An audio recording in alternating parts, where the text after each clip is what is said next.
Warahmatullahi wabarakatuh. Ini merupakan kehormatan dan kebanggaan bagi saya untuk bisa berada di sini di hadapan sahabat-sahabat saya seiman. Saya ingin menceritakan sedikit dari perjalanan saya untuk dalam mencari agama Allah yang hak ini. Jadi kalau ada yang belum kenal, perkenalkan, nama saya Muhammad Hamzah. Saya dari kecil tapi orang udah manggil saya dengan sebutan Bejah.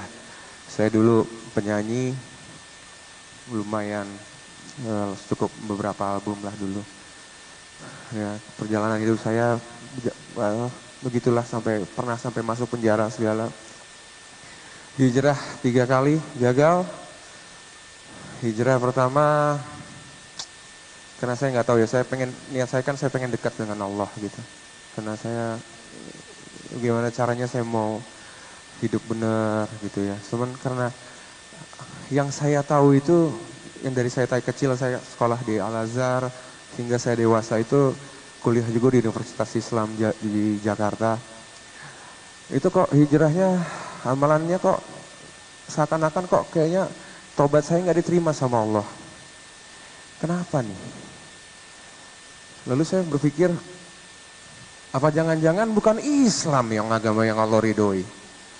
Karena saya Islam dari orang tua saya Islam, dari bapak saya yang Islam. Bapak saya Islam karena bapaknya Islam. Jadi kalau saya berpikir, kalau seandainya nanti saya mati, saya masuk kubur, ternyata bukan Islam, apa enggak kita celaka? Mau nggak mau akhirnya saya berpikir saya cari gimana. Tapi yang saya tahu bahwa yang agama Samawi yang turun dari langit itu sebenarnya ada 3, Yahudi, Nasrani, dan Islam. Nih dari antara ketiga ini mana nih agama Allah yang Allah ridhoi? Saya pelajarin akhirnya. Saya beli Taurat, Zabur, Injil, saya katamin. Tapi ujung-ujungnya setelah saya pelajarin, tetap kembali lagi ke Islam. Karena banyak sekali di dalamnya itu yang ayat-ayat Allah sudah mereka ganti. Nabi-nabi di sana bermaksiat, dari itu sudah tidak mungkin. Saya tolak habis. Kalau benar Islam yang agama yang Allah, satu-satunya agama yang Allah ridhoi, tapi Islam yang mana? Itu yang menjadi pikiran saya, karena banyak sekali Islam ini berbeda-beda. Dan yang saya tahu tidak mungkin yang Allah turunkan kepada nabinya Shallallahu Alaihi Wasallam itu berbeda-beda. Pasti hanya satu. Setelah gagal kemudian itu hijrah kedua saya mengamalkan amalan-amalan yang tidak ada perintahnya dari Allah dan tidak dicontohkan oleh Rasul Shallallahu Alaihi Wasallam. Zikir ribuan kali dan segala macam yang setelah diamalkan itu kok, wih, kenapa nih? Tangan kayak ada listriknya. Pegang bola nyala. Subhanallah. Bukan ini yang saya cari. Saya nggak minta jadi sakti. Saya hanya pengen dekat sama Allah. Untuk apa sakti bisa terbang? Nabi kita SAW nggak bisa terbang. Nabi kita SAW tidak kebal. Ini salah. Saya yakin ini salah. Amalannya hanya zikir. Sedangkan sholat ditinggalin. Saya tinggalkan udah. Sampai akhirnya saya terkena kasus. Cukup besar, cukup berat. Bikin saya pusing. Udah mau bunuh diri. Sebenarnya waktu itu. Siapa lagi yang bisa nolong saya kecuali Allah. Enggak ada lagi. Siapa yang bisa ngasih saya uang segitu banyak? Cuma selain Allah. Tuhan kita, Tuhan yang maha kaya. Enggak ada lagi. Lalu saya pikir, umat Islam di seluruh dunia itu ada berapa? 1 miliar ada ya kali ya? Kan penduduk dunia itu kurang lebih 7 miliar ya, 8 sampai 8 miliar. Yang umat Islamnya 1 miliar ada ya. Siapa kita di antara yang 1 miliar itu? Sedangkan 1 miliar umat Islam di seluruh dunia itu semuanya berteriak, ya Allah tolonglah aku. Benar apa enggak? Jika kita hanya mengerjakan yang wajib, Jangan harap doa kita itu bisa langsung didengar. Ngantri urutan berapa itu doa? Oke, saya berpikir ini pasti nggak mungkin. Saya nggak mau hanya ngerjain yang wajib. Saya cepat ditolong sama Allah. Lalu apa yang harus saya kerjain? Sunnah jawabannya. Maka saya mulai, walaupun saya waktu itu belum ada ilmu, karena yang saya tahu dari kecil itu tidak ada mengajarkan sunnah dan segala macam. Tapi saya tahu gimana caranya, ini pasti sunnah nih, sunnah. Jadi saya melakukan, misal tiap malam saya baca Quran, Senin, Kamis saya puasa, pokoknya semua amalan-amalan sunnah yang saya tahu pada waktu itu aja yang saya kerjain. Lalu kemudian, ternyata benar, ketika saya membaca Al-Quran, itu Allah katakan, suratnya apa ya? Wahai hamba-hambaku yang beriman. Oke, enggak. Ya Muhammad, katakanlah Muhammad, jika kau cinta padaku maka hidupkanlah sunnah. Sungguh Allah akan mencintaimu, dan Allah Maha Penyayang dan Maha Pengampun. Makin yakinlah saya, ini berarti sunnah. Akhirnya saya kerjakan hanya yang sunnah-sunnah. Sehari itu bisa 3 kali saya datangin halaqah pengajian seperti ini. Semua, apalagi kalau yang ada embel-embelnya apa gitu-gitu ya. Saya langsung datang tuh, wah ini pasti usaha hebat nih.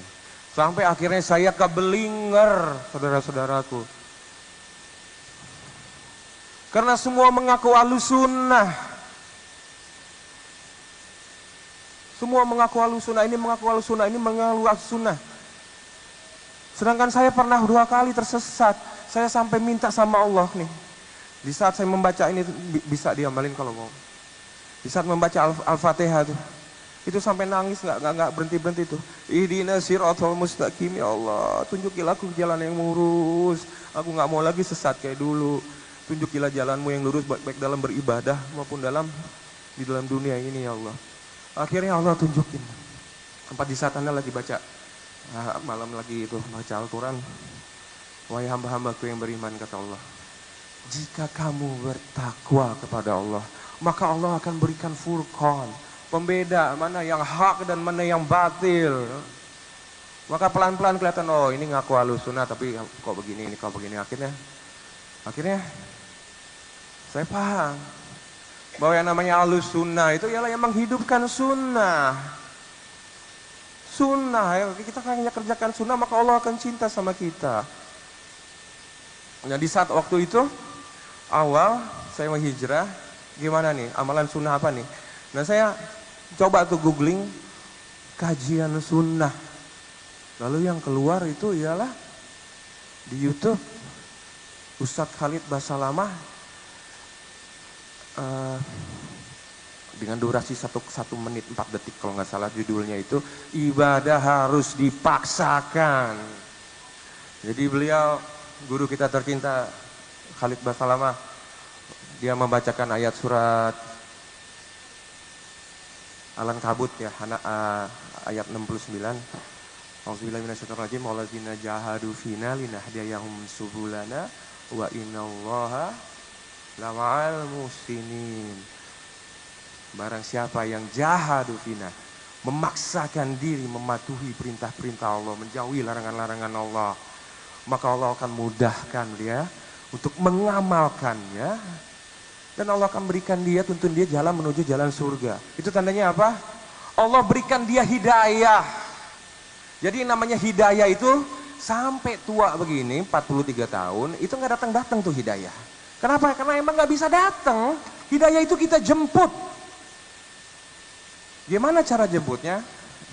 Nah guru kita tersayang Ustadz Khalid Basalamah ngasih tahu bahwa kita harus paksakan sholat malam, paksakan puasa Senin Kemis, paksakan baca Quran tiap malam, paksakan qobliyah ba'diyah sholat, semua kita paksain. Baru Allah kasih kita hidayah. Dan ketika hidayah itu telah datang, Allah dah datangin kita dengan hidayah itu nggak akan bisa terbendung, saudaraku, dari segala Allah itu. Masya Allah, Masya Allah, Masya Allah. Nikmatnya iman ini, ya Allah. Alhamdulillah. Dulu anak ngumpulin umat ribuan, bahkan pernah sampai puluhan ribu untuk jingkrak-jingkrak bermaksiat kepada Allah. Seharusnya mereka ada di dalam masjid, lagi sholat, lagi tadaburin Quran. Ini malah nyanyi-nyanyi. Seakan-akan anak takut. Nyembah-nyembah anak. Semoga Allah mengampuni dosa-dosa anak di masa lalu. Lalu anak berdoa kepada Allah, ya Rabbku, dulu anak mengajak umat untuk bermaksiat, sekarang bantulah anak untuk mengganti dosa-dosa anak yang lama. Ingin sekali anak membuat kajian, mengumpulkan umat untuk meluruskan pemahamannya. Gak lama jemaah, Masya Allah, semenang anak mengikuti pemahaman para sahabat ini, manhaj salaf. Demi Allah, semua doa anak diijabah oleh Allah. Kita hanya tinggal ngikutin aja apa yang udah Allah perintahkan dan ajarkan dan para sahabat telah lakukan. Udah itu aja, cukupkan dengan itu. Cukupkan dengan Al-Quran dan sunnah. Hidup mulia, mati insya Allah masuk surga. Terima kasih banyak. Assalamualaikum warahmatullahi wabarakatuh.